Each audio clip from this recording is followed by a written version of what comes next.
بسم اللہ الرحمن الرحیم۔ چار باتوں پہ یقین کر لے، دل سے خوف ویسے ہی ختم ہو جائے گا۔ یہ جو ہم کہتے نا بس موت آئے کہ نہیں آئی، نہ جانے کب آنی ہے۔ ہم سوچتے ہیں میں بیمار ہوں گا، اچانک لوگ ہاسپٹل لے کے جائیں گے، پھر ڈاکٹر کہیں گے کہ گھر لے جو، اس کو جواب ہو گیا، پھر موت آئے گی۔ اچھا تو چلتے چلتے اللہ روح نہیں کھینچ سکتے؟ بولتے بولتے انسان کی زبان اللہ بند نہیں کر سکتے؟ یہ تخمینے اور یہ باتیں کہاں سے سوچتے ہیں آپ؟ چار باتوں پہ یقین کر لیجئے۔ سب سے پہلی بات میرے بھائی، انہ لن تموت نفس حتی تستکمل رزقها، صحیح ترغیب کی روایت ہے 1702۔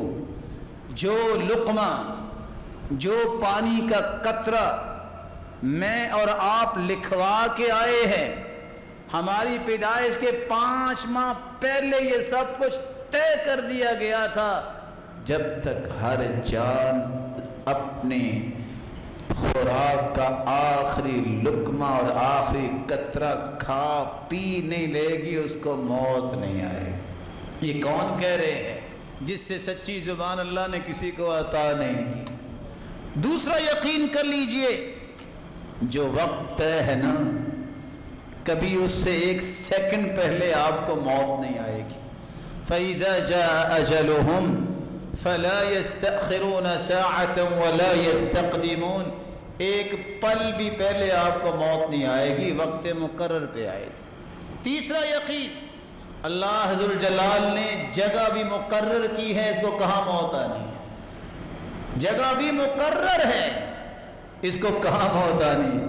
ساری زندگی خالد بن ولید میدانوں میں رہے اور وہ کہتے ہیں ایک بلشت، اتنی جگہ بھی میرے جسم میں خالی نہیں جہاں تلوار اور تیر کا نشان نہ ہو۔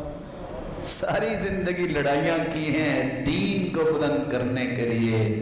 خالد بن ولید نے شہادت مانگتے رہے ہیں، موت ان کے آگے آگے رہی ہے، یہ پیچھے پیچھے رہے ہیں، لیکن موت آئی بھی ہے تو کہاں چارپائی پہ گھر لیٹے ہو گئے۔ اور ساتھ وہ کہا کرتے تھے جاؤ میرا پیغام دے دو، وَلَا نَامَتْ عُيُونُ الْجُبَنَا، اور بزدلوں کو نیند نہیں آتی، ان کو میرا پیغام پہنچا دو۔ میں نے ساری زندگی اللہ کے دین کی بلندی کے لڑائیاں کی ہے، آج گھر لیٹے مجھے موت آ رہی ہے۔ من طلب الشہادة بالصدق بلغہ اللہ ایاہا وإن مات على فراشی، جو سچے دل سے شہادت مانگتا ہے اللہ اسے عطا کر دیتے ہیں، خواہ وہ اپنے گھر میں چارپائی پہ فوت ہو۔ تو جو جگہ ہے وہ طے ہے۔ حدیث میں آتا ہے اللہ ذوالجلال نے جہاں اس کو موت دینی ہوتی ہے وہاں اس کی کوئی ضرورت رکھ دیتے ہیں۔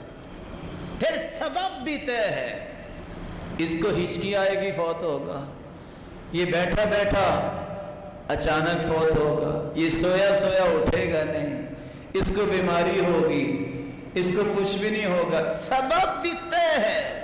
رسول اللہ صلی اللہ علیہ وسلم نے فرمایا اذا قضى اللہ میتۃ عبد بارض جعل له الیہا حاجۃ، اللہ ذوالجلال جب کسی کو موت دینا چاہتے ہیں، جس جگہ دینی ہو اس جگہ پہنچا دیتے ہیں، جس سبب سے آنی ہو وہ سبب پیدا ہو جاتا ہے۔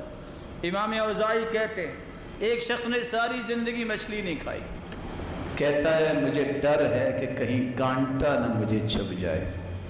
ساتھیوں نے مجبور کیا، پہلے دن مچھلی کھائی، کانٹا چھپا، وہیں فوت ہو گئے۔ اللہ کا فیصلہ۔ تعجب کی بات ہے کس طرح 43 سال تک حج کے لیے پیسہ جمع کرنے والی انڈین عورت جب وہاں پہنچی ہے خوشی میں آ کے سجدے میں چلے گئی کہ اللہ نے حج کے لیے بلا لیا ہے، اور سجدے میں پڑی فوت ہوگی یا اٹھی نہیں۔ اللہ ذوالجلال، سبب طے ہے، جگہ طے ہے، وقت طے ہے، اور یہ بھی طے ہے کہ یہ کھا کے ہی فوت ہونا ہے۔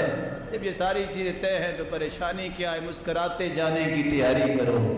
تیاری کیا ہے؟ نمازوں کی پابندی، توحید کو خالص کرنا، بڑوں کا احترام، چھوٹوں پہ شفقت، خیر خواہی مسلمانوں کے لیے مانگو اور کرو، یہ کام کرو۔ جب جاؤ تو مسکراتے جاؤ، جانا ہے تو پھر بھی کس کے پاس جانا ہے؟ وہ ایک دیہاتی تھا نا، تو دیہاتی کو لوگوں نے بڑا ڈرایا، قبر بھی ہوگی حشر بھی ہوگا۔ کہتا ہے میں نماز تو پڑھتا ہی ہوں آخر، لیکن یار ایک بات تو بتاؤ، ویسے جانا کدھر ہے؟ کہتے ہیں اللہ کے پاس۔ کہتا ہے پھر خیر ہے، وہ بڑا رحمان رحیم ہے۔ دنیا جہان کے سارے رشتہ دار مل جائیں تو اتنی محبت تمہیں نہیں دے سکتے، ساری دنیا بھی مل جائے تو نہیں دے سکتی جتنا تمہارا رب تمہیں عزت اور تمہیں محبت سے نوازے گا۔ وآخر دعوانا الحمد للہ۔